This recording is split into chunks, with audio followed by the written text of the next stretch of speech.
I guess we're going to start with a little bit of sad news, is that I decided to basically not do the pun stuff segment on my YouTube channel anymore, because it wasn't, I mean, I enjoyed the final product, and I thought it was, at least the quality was good, and the content was interesting, but it was very sporadic, and the reason for it being so sporadic was because I don't think I enjoyed doing it myself.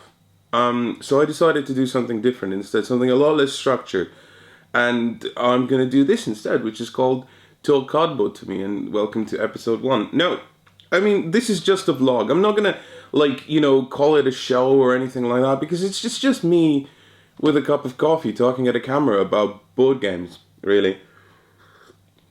And I think that's what I wanted to do. I wanted to fill my channel a little bit with content that isn't quite as intensive to make as the reviews that we make, because you noticed our reviews barely go out. So I mean, we're going to try and speed this up, and I keep saying that all the time, but we really are trying. And I do want to add some more content, something for the subscribers to watch, So I thought, why not do a vlog where we can talk about board games? And Elaine's going to join me on the future ones, and there should be a couple of ones that are going to be, there's not just going to be this one released at the same time.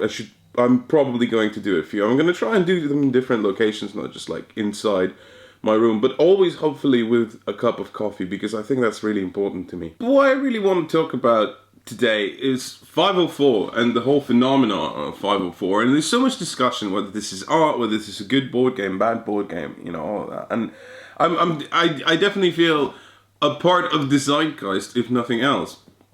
See, I picked up 504 at Essen, and it was actually rather expensive. It was 65 euros, but once you open the box, you understand why, because it's just absolutely chock full of components. And I picked it up with the intention of reviewing it, and I've decided that I'm just not going to do a review of it for multiple reasons. I don't think I want to, but not because I like or dislike the game, but more because I'm not sure I'm the right person to review this game. I'm not sure I'm the right person to actually say something interesting about it, because all I have to say about 504 is that I didn't really like it. And if you're not familiar about 504, let me explain what it is all about. So in 504, you have 9 different game modules, and you're supposed to pick 3 and arrange them in a particular order. So one module goes on top, the second one goes in the middle, and the third one goes on the bottom. And based on that, you get a completely different game. Once you do that, you have this book of worlds, and it's kind of like a flip book that you can you can arrange the worlds on here, in any particular order that you like. And then it has all the rules for them, and you can learn how to play the game and play it. And I have to say that my initial thoughts on 504 were that, really ambitious, really impressive, really spectacular and interesting, but I was afraid that it was going to have the problem of there are 504 different games in here, and none of them are going to be very good. And I'm sad to say that after I played a couple of games of 504, I really wanted that not to be true, but sadly it is. And I mean, I don't want to be mean to this game, because I can't even imagine how much work went into making this work. But the problem for me is that it doesn't quite work, and that's not going to be necessarily true for you. You have to figure that out for yourself.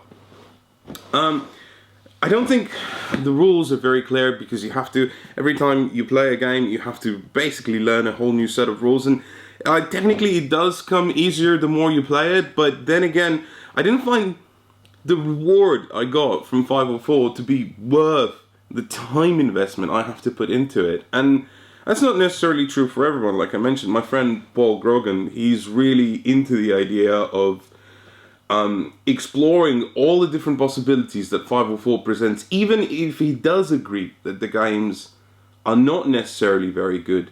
He wants to see how different they are. And so I've talked to a couple of people, and I'm not going to mention any names, but I've talked to a few game designers, and they said, well, this isn't a game. This is art in terms of game design. And I struggle with that concept, because, I mean, like, don't get me wrong, I have studied innovative literature, you know, and I've studied innovative writing, and I understand experimental art. And you could say that this is experimental art, you know, like Jean-Michel Basquiat or William S. Burroughs with his cut-ups, where he takes a narrative he wrote, cuts it up into 4 pieces, rearranges them, and then rewrites everything as it is. And you could say this is something like that. This is how far you can push game design. But I don't think that that's necessarily a good thing, because even experimental art is supposed to provoke some sort of feeling, emotion, response, you know, experience. But all I experienced with 504 was anger and boredom. So 504 is clearly not a game for me. It might be a game for you, because you really might like exploring this ginormous puzzle. But before I go, I'm going to leave you some thoughts from Elaine.